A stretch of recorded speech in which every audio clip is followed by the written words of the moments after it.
So, I don't know why, I'm like getting ready for bed and start thinking about the past yet.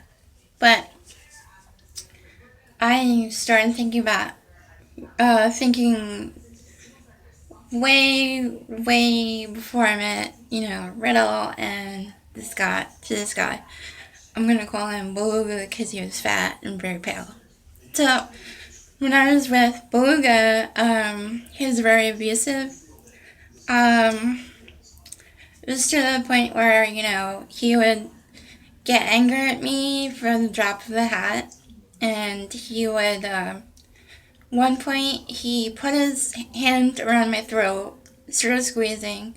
His face was bright red, veins popping out, and he was mad at me because I talked back to him.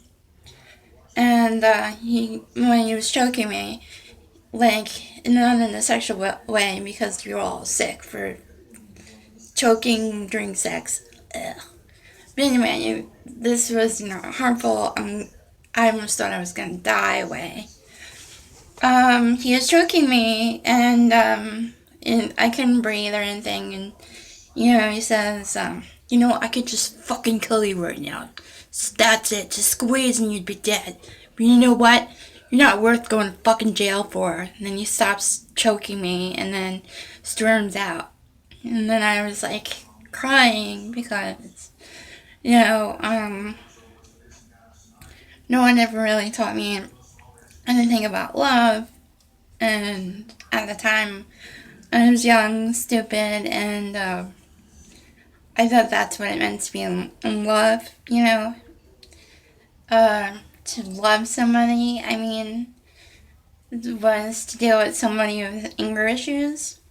And, I just kind of like dealt with that, And then when he cheated on me with my best friend at the time, and she was married to his best friend with child, so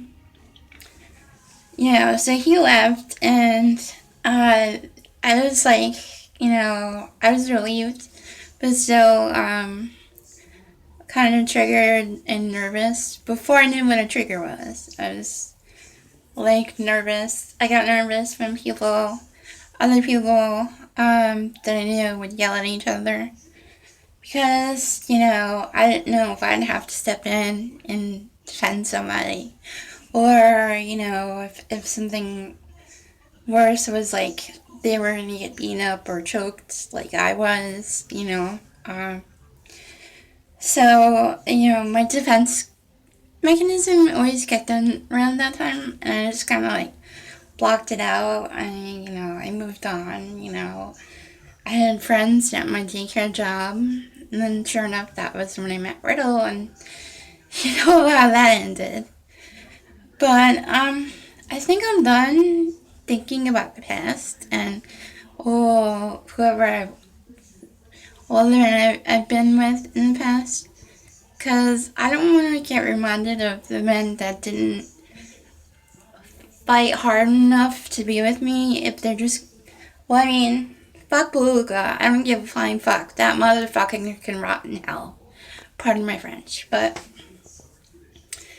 I think I'm just done thinking about, past loves. They're not thinking about me. They're not calling me. So, I'm not gonna give a fuck anymore. I'm done.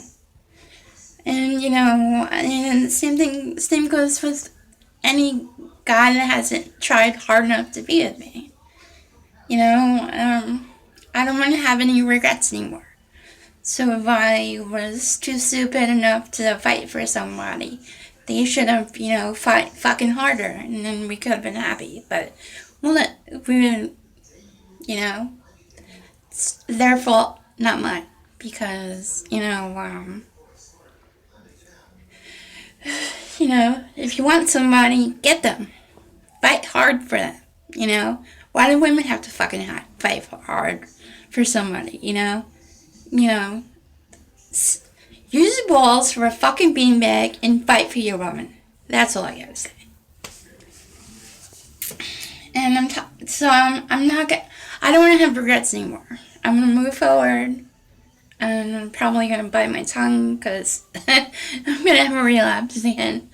But I'm gonna move forward, fight this fucking fear, agoraphobia, whatever this shit is, and fucking move on. I don't wanna think about the past anymore. What's it doing to me? Nothing.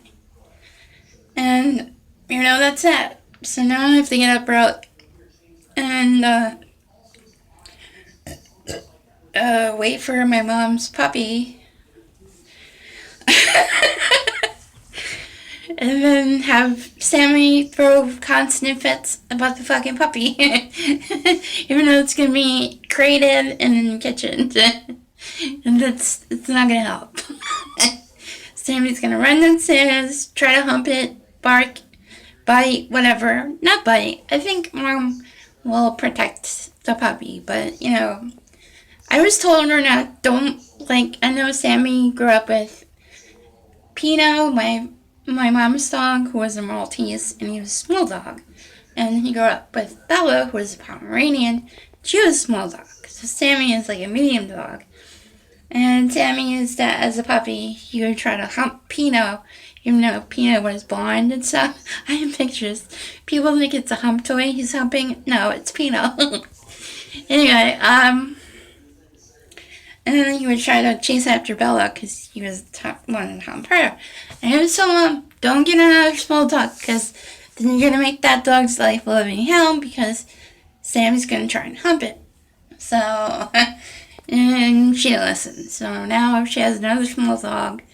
It's, I think a few months old, so it's really young. And now I'm going to see what happens tomorrow. I'm probably going to end up taking care of it because if it's really young, it's probably going to want to go out, eat, drink, It's probably going to cry or piss a lot in the crate. Mom goes to bed exactly 8 o'clock or 9 o'clock, and when she's sleeping, that's it. A train can go through her bedroom, a subway train can go through her bedroom, or a bomb can go off. You cannot get that woman up for shit. Then you got the cowboy. He takes his hearing aids out. That's it. You can't get him up for shit either. So, guess who's gonna be taking care of the puppy? Me. And then I have to worry about Sammy getting jealous.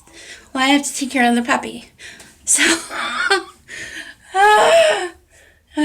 maybe it'll be fun. But I'm assuming it's probably gonna be more aggravating than. Anyway, hopefully Mom and the cowboy will take care of the puppy, but I don't know, I'm kind of looking, I'm the one that's going to do it, take care of the puppy at night, but anyway, that's it. I think next video I might post that EVP.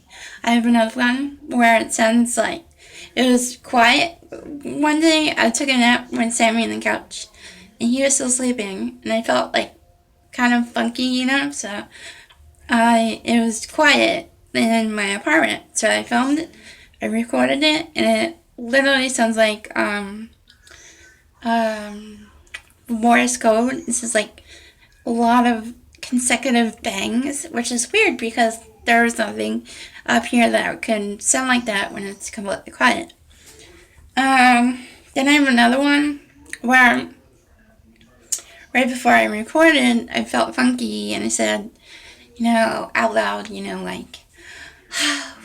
what did I do about Mom? And, when Mom had guests here, she was listening to them sort of mean, and I said to myself out loud, I said, what did I do about Mom? And stuff like that. So, I did the recording, recorded it, played it back.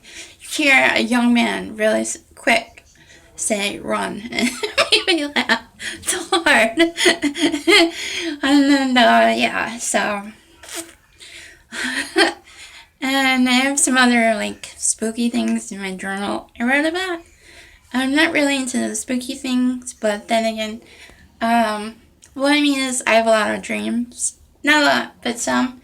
That sometimes they come true, and I don't understand them, but I just figured it might be an interesting story more interesting story to for someone to listen to other than me just writing it. Alright, have a good night. You know you love me.